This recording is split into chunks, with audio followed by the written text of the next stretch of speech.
final push at the state capitol is on as lawmakers work to wrap up this year's General Assembly session.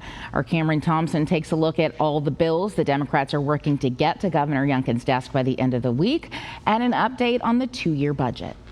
I think the next 7 days are going to say a lot about the next 2 years. With less than a week left in the regular session, House and Senate Democrats lay out some of what they say they've accomplished on key issues since taking over both chambers in last November's elections, drawing attention to dozens of bills that have passed both chambers with enough time that Republican Governor Glenn Youngkin will have to act on them by midnight Friday, so-called 7-day bills.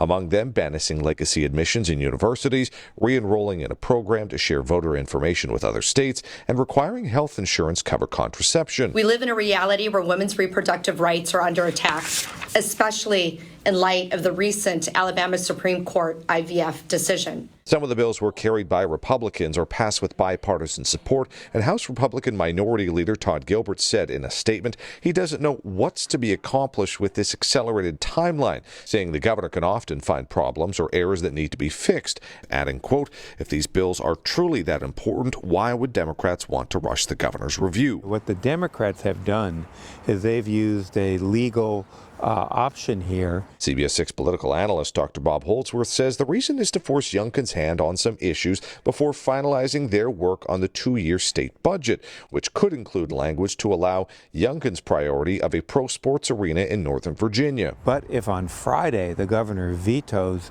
a whole set of Democratic legislation, that arena legislation may become the victim of Democratic retribution. As to the budget, different versions were passed in each chamber, and lawmakers say they started meeting on Sunday to reach a compromise. We are making progress.